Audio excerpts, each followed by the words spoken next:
Herzlich willkommen zu Alltag Deutsch Podcast. Hallo zusammen und schön, dass ihr wieder dabei seid. Ja, hallo auch von mir. Leute, ich bin heute echt ein bisschen aufgeregt, denn heute ist Tag 111. 111, Wahnsinn. Und wir haben heute ein Thema, das wirklich unseren kompletten Alltag bestimmt. Wir schauen uns an, wie wir Freizeit und Arbeit im Gleichgewicht halten können. Genau, das ist ja so ein Thema, man sitzt abends auf der Couch, will eigentlich entspannen und dann checkt man doch noch kurz die E-Mails. Richtig. Das ist in unserer modernen, vernetzten Welt ein riesiges Problem geworden. Wir haben heute viele Artikel und Studien dazu auf dem Tisch und wir wollen verstehen, warum diese Balance so schwer ist. Absolut. Und damit ihr nicht nur inhaltlich etwas mitnehmt, sondern auch sprachlich, lernen wir heute 15 wichtige Wörter. Die könnt ihr sofort in eurem Alltag zwischen Arbeit und Freizeit nutzen. Ein tolles Ziel. Und bevor wir richtig loslegen, noch ein kurzer Lerntipp von mir für euch. Versucht es mal mit der Shadowing-Technik. Oh ja, die ist super effektiv. Also das funktioniert so. Ihr hört uns einen Satz sagen, dann pausiert ihr kurz und sprecht den Satz laut nach. Das hilft enorm bei der Aussprache und beim flüssigen Sprechen. Ganz genau. Macht das ruhig bei unseren Beispielsätzen. Und ganz wichtig, bleibt bis zum Ende dieser Folge, denn dort hört ihr unsere Mini-Story, in der alle heutigen Wörter vorkommen. Dann würde ich sagen, wir springen direkt in unseren ersten Wortblock. Da geht es um die Arbeitswelt und ihre Herausforderungen. Unser erstes Wort für heute ist ein Adjektiv. Es heißt berufstätig. Genau. Berufstätig bedeutet ganz einfach, dass man einen Beruf ausübt. Also, dass man arbeitet und Geld verdient. Auf Englisch sagen wir dazu employed oder auch working. Ein gutes Alltagsbeispiel dafür wäre: In vielen Familien sind heutzutage beide Eltern berufstätig. Stimmt. Und wenn wir uns unsere Quellen heute ansehen, merken wir ja, wie sehr sich das verändert hat. Früher war man berufstätig und ging an einen festen Ort. Richtig. Und heute verschwirrt das total. Womit wir auch schon beim zweiten Wort wären: erforderlich. Auch ein Adjektiv.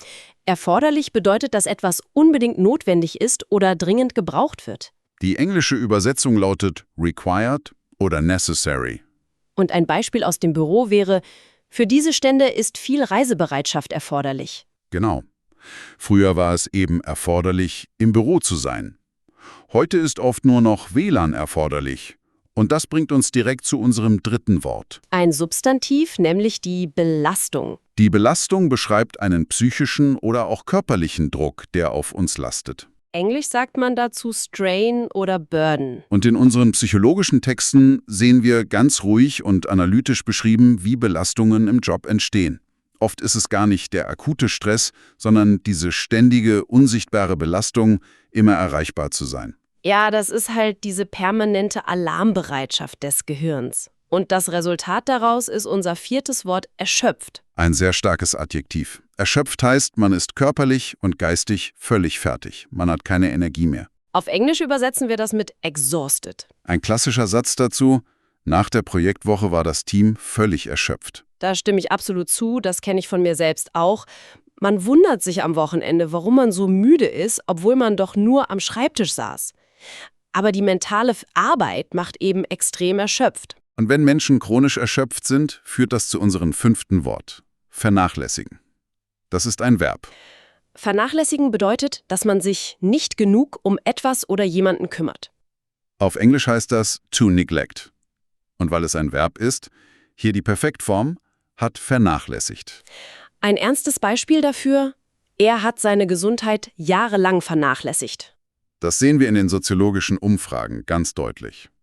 Leute haben nach der Arbeit keine Kapazität mehr und vernachlässigen dann Hobbys oder Freunde.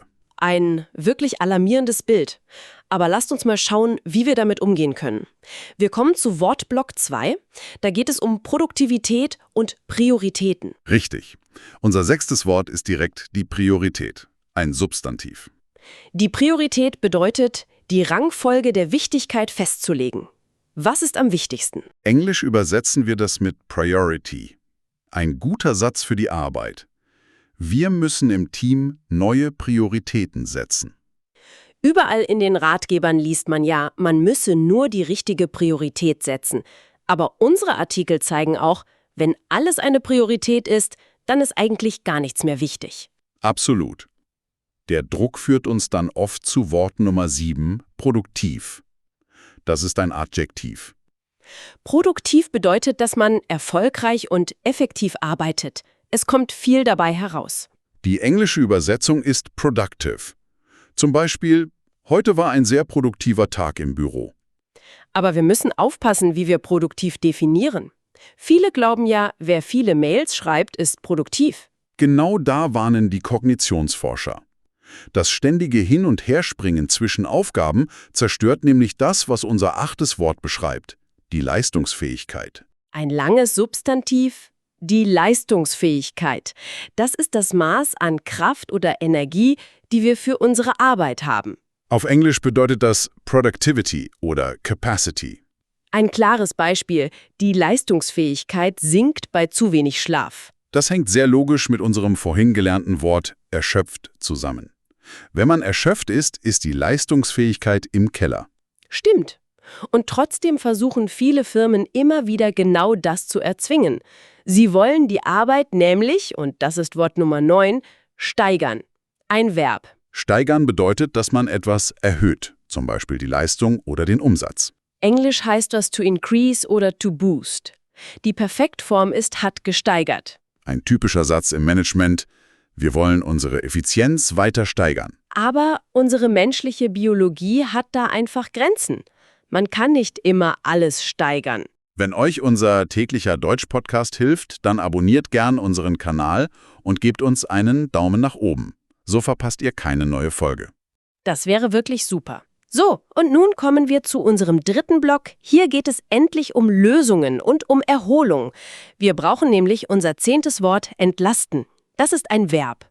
Entlasten bedeutet, jemandem Arbeit oder Druck abzunehmen. Auf Englisch übersetzen wir es mit to relieve oder to ease. Die Perfektform lautet hat entlastet. Ein praktisches Beispiel dafür: Die neue Software soll die Mitarbeiter entlasten. Die Frage ist in der Realität oft, ob neue Technologie uns wirklich entlastet oder nur noch mehr Arbeit bringt. Aber das Ziel ist zumindest klar. Und dieses Ziel brauchen wir auch im Privatleben.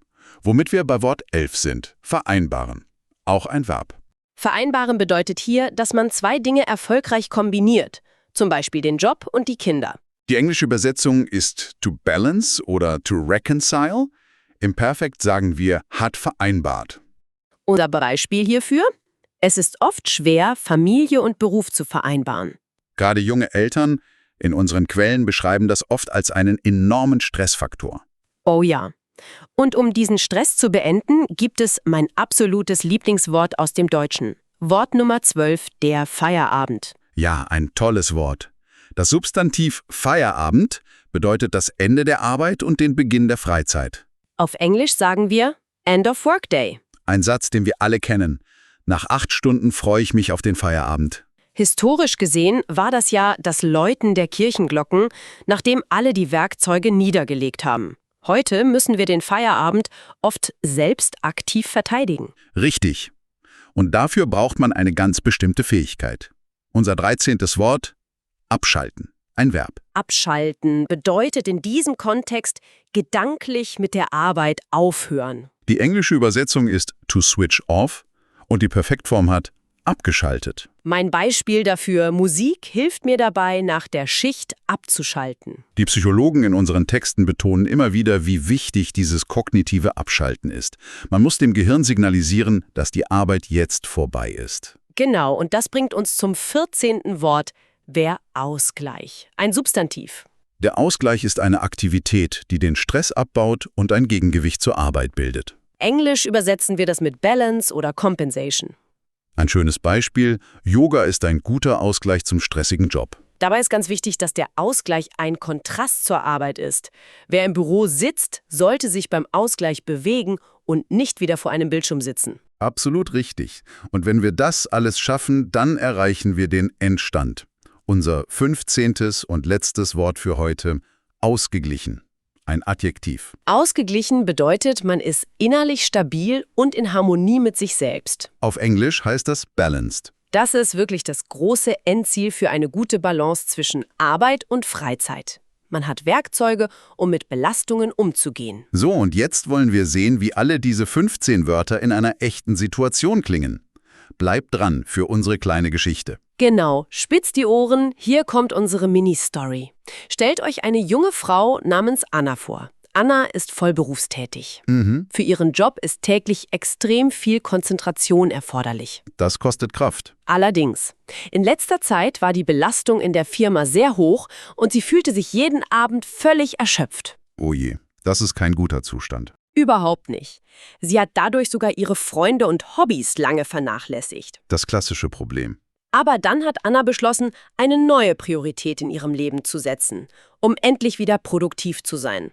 Eine gute Entscheidung. Ja, sie wusste, ihre Leistungsfähigkeit muss sie nicht nur im Job steigern, sondern sie muss auch lernen, sich im Alltag bewusst zu entlasten. Das ist ein wichtiger Schritt. Absolut. Jetzt versucht sie jeden Tag aktiv, ihre Hobbys und ihre Arbeit besser zu vereinbaren. Und klappt das? Ja. Wenn der Feierabend beginnt, macht sie einen Spaziergang und kann sofort abschalten. Sehr schön. Genau. Sie macht jetzt oft Sport als Ausgleich zu ihrem Bürojob. Seitdem wirkt sie wieder viel glücklicher und ist absolut ausgeglichen. Eine wirklich schöne Alltagsgeschichte, die genau das zusammenfasst, was wir heute in unseren Quellen diskutiert haben. Finde ich auch. Bevor wir uns verabschieden, möchte ich euch noch einen kleinen, aber vielleicht provokanten Gedanken mit auf den Weg geben. Oh, da bin ich gespannt. Wir haben heute viel über die Trennung von Arbeit und Freizeit gesprochen. Aber vielleicht ist genau diese strikte Trennung das Problem. Was wäre, wenn wir aufhören, die Arbeit als den Feind unserer Freizeit zu betrachten? Wenn wir Wege finden, Arbeit wieder als natürlichen, sinnhaften Teil unseres Lebens zu sehen? Darüber könnt ihr ja heute Abend mal nachdenken. Ein fantastischer Gedanke zum Schluss.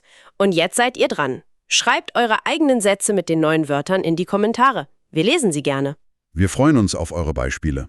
Und wie immer gilt, wenn euch der Podcast gefällt, abonniert den Kanal und gebt uns einen Daumen nach oben.